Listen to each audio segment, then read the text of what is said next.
Bismillahirrahmanirrahim. Assalamualaikum warahmatullahi wabarakatuh. Halo semuanya dimanapun kalian berada, semoga sehat selalu. Perkenalkan, saya Iqbal dalam acara podcast HMI Komisariat Uniga. Kali ini kita akan membahas tentang pemuda, masyarakat, dan HMI. Bersama narasumber kita, Ketua Umum HMI Komisariat Uniga, Muhammad Rizky. Ya, selamat datang ketemu kami, Muhammad Rizky. Sehat? Alhamdulillah. Gimana kabarnya Dinda Iqbal? Alhamdulillah Tum, sehat selalu. Bagaimana Tum kegiatan sehari-hari seorang ketum di Komisariat Uniga? Berarti aktivitas ya. Ya. Aktivitas saya di Himpunan Mahasiswa Islam Komisariat Universitas Garut.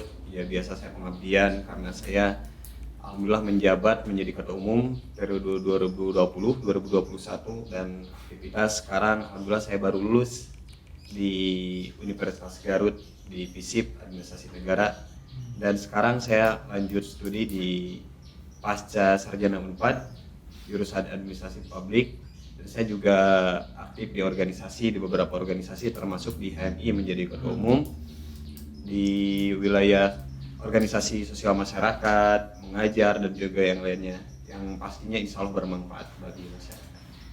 Pasti lah ya Tum ya. Nah, tadi ngomong-ngomong periode kepemimpinan 2020-2021, berarti sekarang kan sudah menginjak 2021 Desember. Iya. Nah, kapan itu tuh akan berakhirnya? Kalau periodisasi insya Allah di akhir tahun sekarang, Desember, akhir tahun. Ya sekarang di bulan akhir saya demisioner insya Allah akan dilanjutkan estafeta kepemimpinannya sama pengurus yang baru. Jadi ini di akhir, Dinda. Di akhir-akhir masa jabatan ya, di akhir-akhir masa jabatan kita isi dengan kegiatan podcast ya. Iya boleh ya. Ya supaya ada kenang-kenangan lah ya tuh dari periode 2020-2021 ini. Ya harus ada warisan lah ya, warisan betul. berupa keilmuan dan juga ini kan sebetulnya dokumentasi menjadi catatan sejarah bahwasannya juga di HMI Komisariat Uniga ini ada Infokom, bidang Infokom yang kebetulan sekali, bukan kebetulan tapi dipilih Dinda Iqbal ini sebagai kabid beserta jajaran. Ini menjadi suatu bidang dan juga suatu wadah untuk berekspresi dalam wilayah komunikasi dan juga media yang mana kan kita harus menyesuaikan dengan perkembangan zaman. Nah, semoga saja ini podcast dikarenakan ini menjadi pembuka dalam program Infokom, semoga saja berkelanjutan. Ya. Dan juga pastinya harus ini disampaikan narasi-narasi yang dibangun dari pemantik yang ada di podcast sampai ke berbagai elemen. Ya. Ngobrolin pembuka biasanya suka ada ini tuh, suka ada ketuk 3 kali. Saya buka podcast ini. Okay. Siapa yang ketuk? Bismillah. Dengan mengucapkan Bismillahirrahmanirrahim, podcast HMI Komisariat Universitas Garut saya resmi dibuka. Ya resmi ya. Jadi ada peresmiannya seperti acara-acara yang lain ya sama. Bisa. Nah, tuh untuk pembahasan podcast hari ini itu seperti yang sudah saya singgung di awal video, bahwasanya kita akan membahas tentang pemuda, masyarakat dan HMI. Nah, sebelum kita mengkorelasikan ketiga aspek tersebut, mungkin kita akan membahas dulu pandangan seorang ketum terhadap yang namanya pemuda untuk saat ini gitu. Ya mengenai sudut pandang saya, perspektif saya mengenai pemuda, karena pemuda ini merupakan bonus demografi.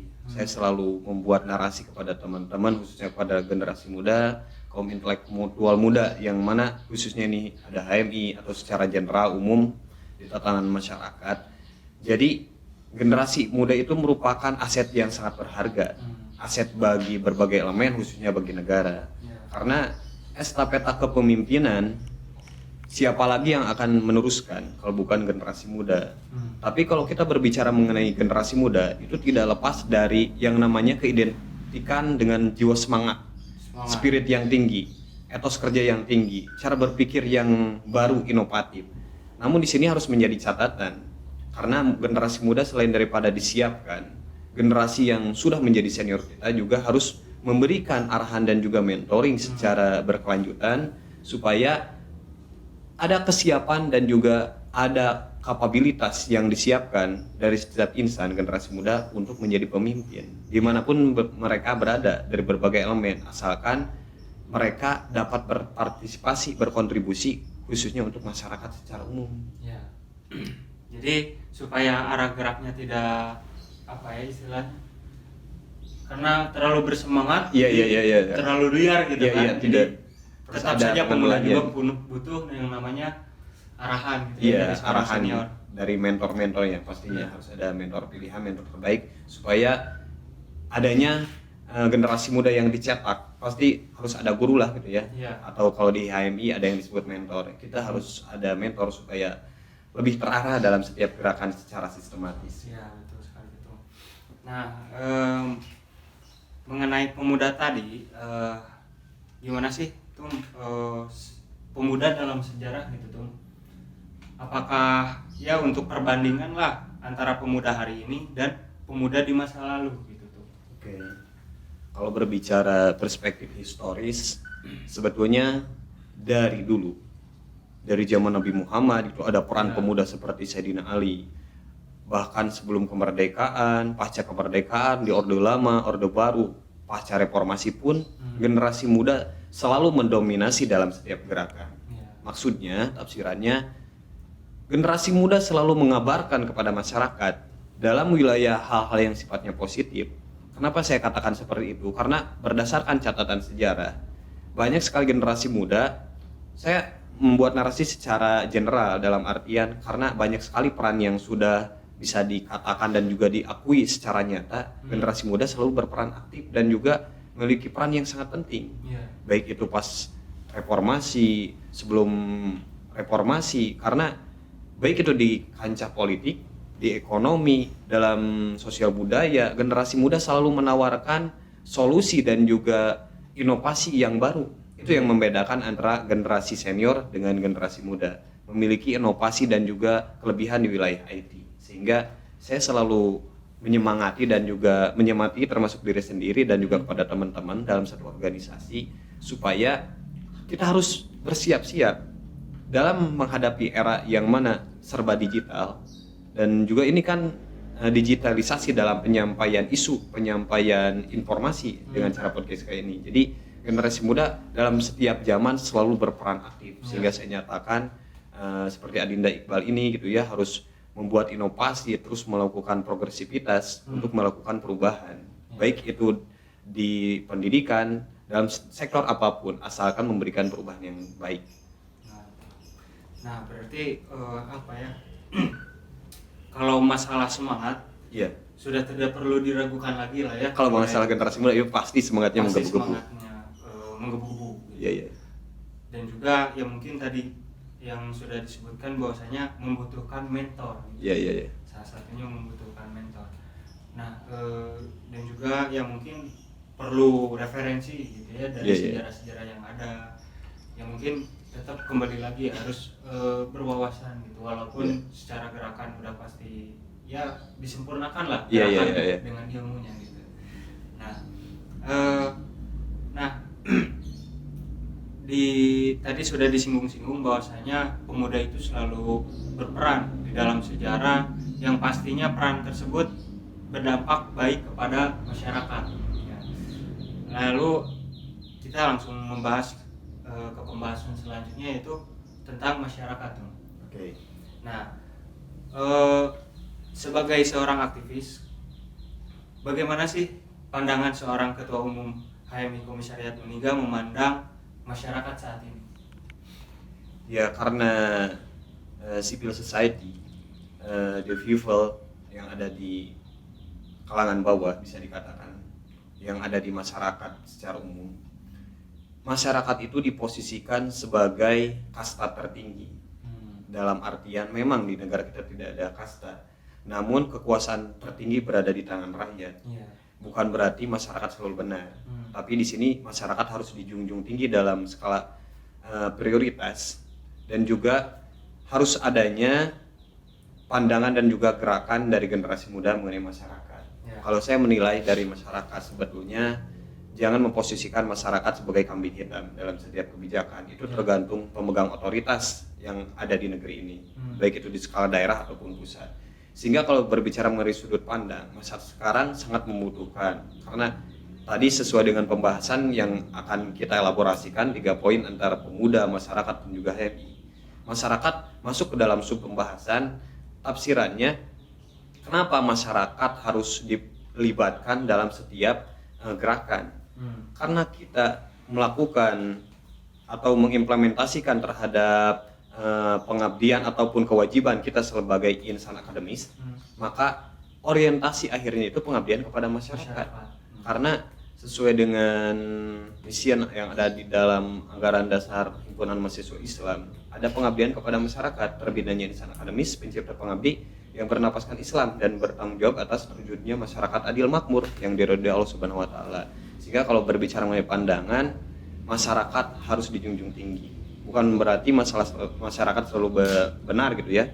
Masyarakat juga kalau salah itu harus diberi arahan, bukan disalahkan. Tapi kita harus menjadi orang yang solutif, memberikan solusi dalam setiap problematika yang ada di bawah. Ya, tadi itu menyinggung masalah bagaimana seorang aktor itu jangan sampai mengkambing hitamkan masyarakat. Iya, betul. Nah, mungkin untuk kita wilayah kecil saja dulu ya tuh, di kota kita ini, di kota Garut. Iya. Bagaimana, apakah masyarakat itu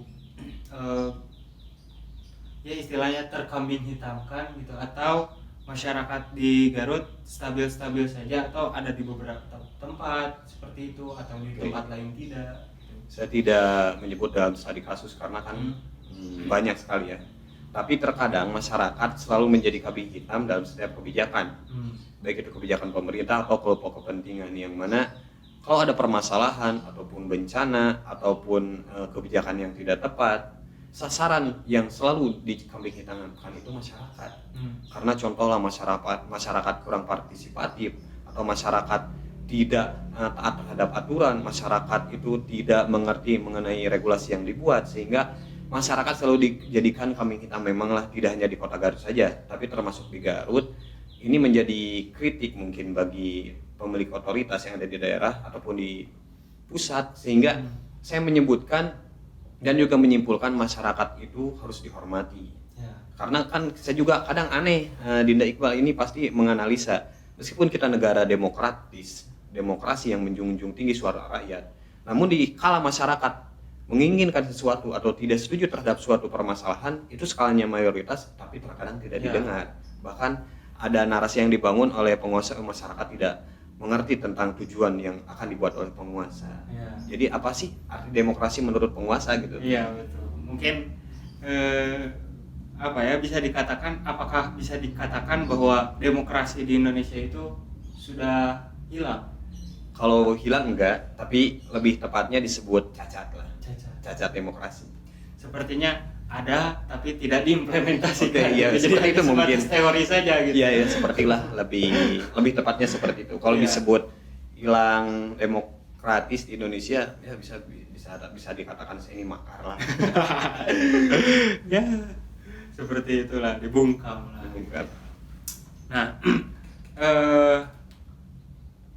Nah, lanjut kembali setelah kita tahu bahwa masyarakat selalu dikambing hitamkan. Nah, maka otomatis masyarakat itu membutuhkan sosok tokoh yang berperan agar istilahnya membuka wawasan mungkin ya untuk masyarakat. Nah,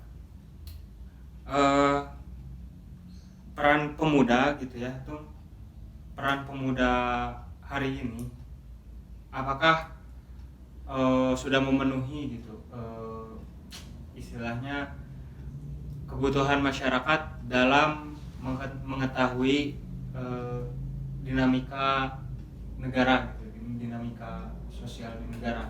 Jadi peran pemudanya gitu ya. Ya. Dalam perspektif negara ataupun pemerintah, dari perspektif masyarakat juga.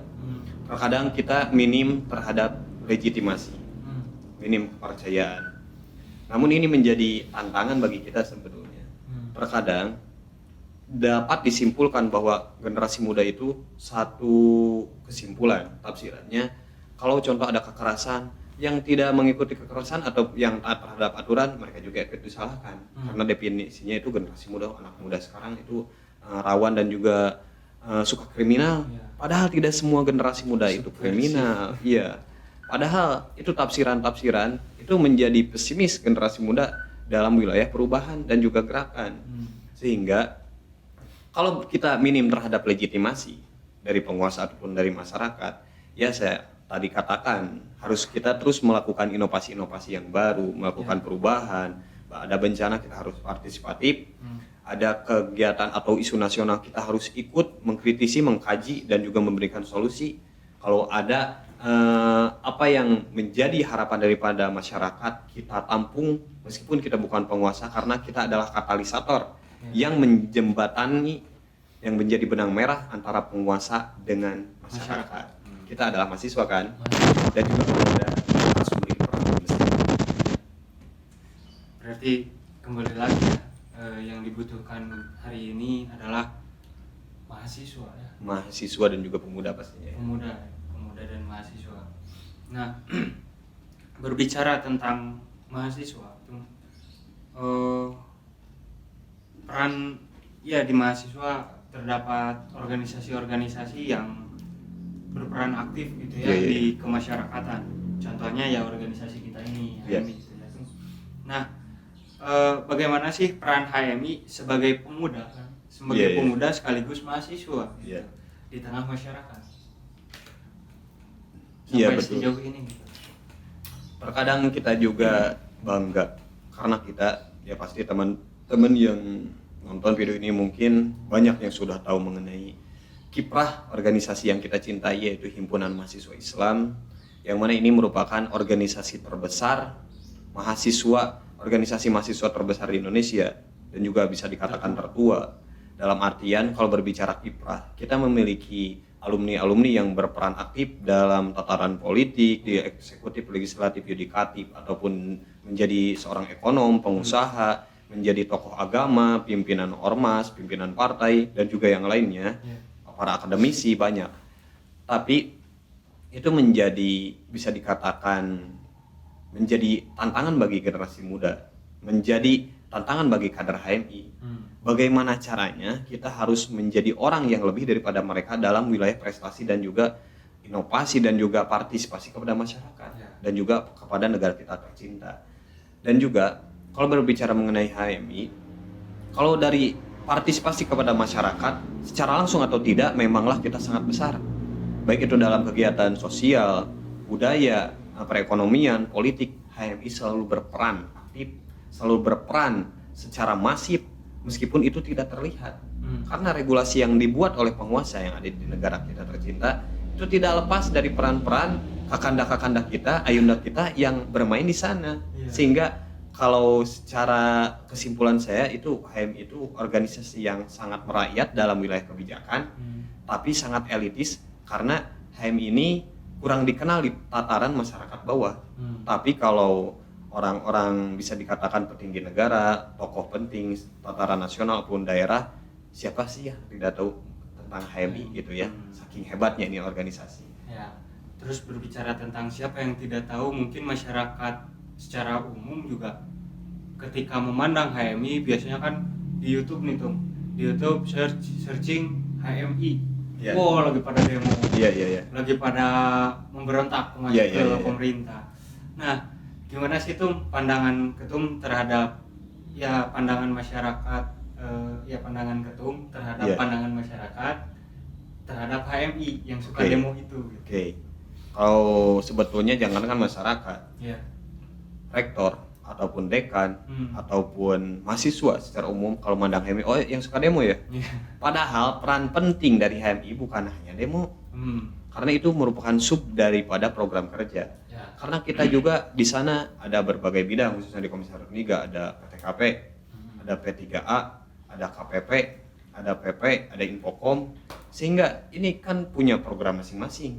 Ada di wilayah kajian, ada di wilayah kewirausahaan, ada tentang wanita gitu. Dalam artian banyak bidang-bidang dan juga dalam satu bidang itu banyak program kerjanya. Kita bukan hanya mengkaji dalam tataran birokrasi, dalam tataran politis dan juga kebijakan yang tidak tepat sehingga kita melakukan audensi ataupun aksi. Tidak. Sehingga peran HMI itu disimpulkan secara sempit. Tapi saya menyatakan sikap kepada seluruh yang menyimpulkan tentang HMI ataupun HMI itu sesat kadang ya. Tapi kalau diperdalam lagi ternyata bukan sesat, tapi cara berpikir kita yang dangkal, kurang dalam. Sehingga saya simpulkan HMI itu merupakan organisasi yang berperan besar. Kalau untuk HMI itu definisinya yang tukang demo, enggak juga, enggak selalu gitu. Karena kita adalah organisasi intelektual yang mana himpunan orang-orang hebat, para intelektual muda yang terhimpun dalam satu keluarga atau dalam satu organisasi, yang mana ini perubahannya dan progresivitasnya implementasi kepada masyarakat sangat besar. Sehingga saya itu termasuk Dinda Iqbal juga bangga lah ya, dapat berhimpun dengan orang-orang hebat, dengan para senior-senior yang hebat, dengan mentor-mentor, dan kita juga bisa silaturahmi dengan orang-orang hebat dalam tatanan pemerintah, masyarakat, berbagai elemen. Kita dimudahkan dengan wasilah masuk HMI. Nah, untuk mungkin ya karena apa ya, sudah terlanjur, gitu ya, sudah terlanjur bahwasanya masyarakat mengetahui bahwa HMI itu identik dengan demo. Mahasiswa tahu bahwa HMI itu identik dengan demo. Ya walaupun apa ya, sebenarnya di balik kegiatan kita itu selain demo banyak, tapi tidak bisa dipungkiri bahwasanya orang itu selalu taunya bahwa HMI itu demo juga sih. Nah, selalu ya. Mungkin seperti ini aja lah tuh. Apa ya, karena sudah terlanjur gitu ya, masyarakat mengetahui pandangan masyarakat seperti itu gitu ya. Nah, mungkin Ketum sendiri bisa meluruskan tentang demo itu sendiri. Kenapa kita harus berdemo, apa tujuan demo, dan kenapa demo itu ricuh gitu. Oke. Kalau wilayah aksi berarti ya. Demonstrasi kepada pemerintah, karena itu tidak lepas daripada kebijakan yang tidak tepat ataupun masyarakat yang dirugikan karena masyarakat adanya keterbatasan di wilayah informasi ataupun bisa dikatakan bukan kaum akademis secara murni gitu ya, karena mau tidak mau kita difasilitasi di dalam wilayah tersebut. Sehingga saya menyimpulkan secara halus dalam artian masyarakat memang dimaklumi dalam wilayah ini karena tidak berpartisipasi selalu intens dalam wilayah aksi. Tapi ini menarik, maksudnya kalau untuk cara meluruskan sebetulnya tidak perlu juga. Karena kalau yang memiliki perspektif yang negatif itu sebetulnya memanglah tidak apa-apa. Tapi banyak juga yang merindukan terhadap masyarakat, yang sebetulnya masyarakat rindu kepada kita. Kenapa mahasiswa tidak turun aksi? Gitu ya. Kadang banyak juga yang seperti itu. Bapak-bapak yang ada di Pemda gitu ya. Kenapa yang nonton berita ini anak-anak mahasiswa kemana? Iya, dalam artian memanglah ini tidak akan adanya aksi kalau tidak ada reaksi dari tataran birokrasi yang membawa reaksi negatif ataupun ada korupsi, kebijakan yang tidak tepat merugikan masyarakat. Banyaklah gitu ya faktor-faktornya. Nah, seperti itu ya masyarakat. Nah, masyarakat, penonton gitu ya, semuanya yang ya kita semua juga masyarakat gitu ya. Bahwa demo itu tidak selalu tentang negatif gitu ya. Karena kenapa demo itu identik dengan ricuh-ricuh ya, karena emang momen demo yang paling menarik itu di situ. Nah, di wartawan itu tuh ya, di wartawan itu ada apa ya, branding lah istilahnya, branding terhadap beritanya itu. Jadi ketika dia ngambil gambar itu cari yang paling menarik dulu, momen yang paling, kalau di film mah di film pas rame-ramenya itulah. Nah, diambil yang momen-momen seperti itu.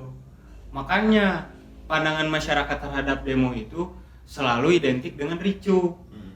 So, ada nggak kayak misalnya demo itu identik sama kajian? Enggak kan, padahal sebelum demo kajian kan dalam ya. Wah, mendalam itu. Tapi apakah ada gitu ya wartawan atau jurnalis gitu yang memberitakan bahwa mahasiswa sedang kajian? kadang juga langka banget ya. Langka kan hal seperti itu karena mereka juga memperhatikan pasar gitu, bagaimana beritanya supaya laku gitu tuh. Nah terus ya mungkin untuk melanjutkan pembahasan HMI mungkin demo sudah cukup ya. Iya. Mungkin apa ya, yang namanya organisasi, sebaik-baiknya organisasi pasti ada buruknya gitu. Iya. Nah ya saya mungkin minta lah dari ketum kritik yang membangun gitu untuk HMI. Oke, tapi lebih tepatnya saya berbicara mengenai harapan ya. Iya. Ada hal yang harus diluruskan mungkin. Tolong jadikan HMI ini sebagai wadah yang suci. Tafsiran suci di sini meskipun manusia itu tidak luput dari kesalahan karena kita bukan malaikat yang suci terus tidak punya dosa gitu ya. Dan kita juga bukan iblis yang selalu salah. Tapi kadang kita juga ada otokritik buat organisasi kita, mungkin di wilayah kedisiplinan, di wilayah politik praktis yang kadang dicampuri oleh kelompok kepentingan, tapi kita nyatakan bahwa kita merupakan organisasi yang sifatnya independen.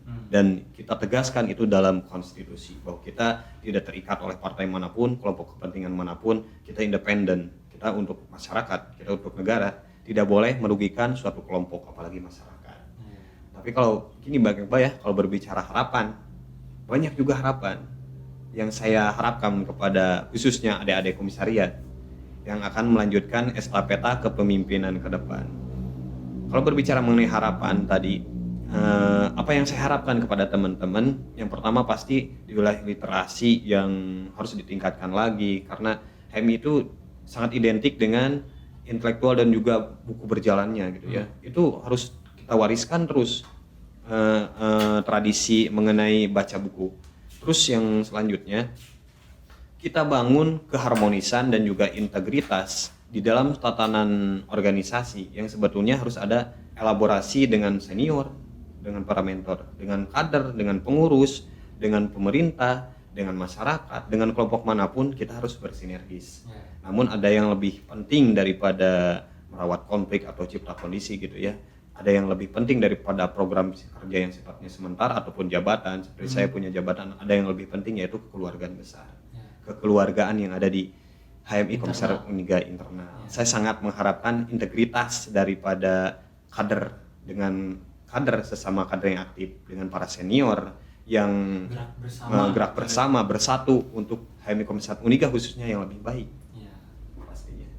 Nah itu pesan dari Ketua Umum HMI Komisariat periode 2020-2021. Amin. Untuk nanti calon ketum bisa 2022 dan juga ketum selanjutnya siapapun ketumnya itu harus dirawat kekeluargaan. Ya harus lebih baik lah ya daripada amin. ketum kita yang hari ini.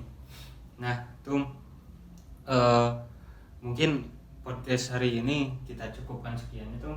Oke. Karena waktu juga udah mau Jumatan. Oke.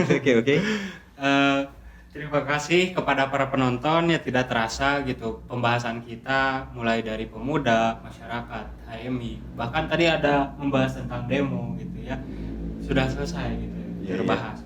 Nah semoga penonton semua mendapatkan manfaat dari obrolan kami. Amin. Berakhir sudah podcast dari kami. Tetap yakinkan dengan iman, usahakan dengan ilmu, sampaikan dengan amal. Beriman, berilmu, beramal, yakin, usaha sampai. Wabillahi taufiq wal hidayah. Wassalamualaikum warahmatullahi wabarakatuh.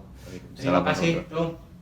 Ya terima kasih, sukses selalu, sehat selalu buat Infokom terkhusus dan juga untuk keluarga besar HMI Komisariat Uniga selalu sukses dan juga diberi kelancaran semua apa yang menjadi cita-citanya. Amin Tum, terima kasih.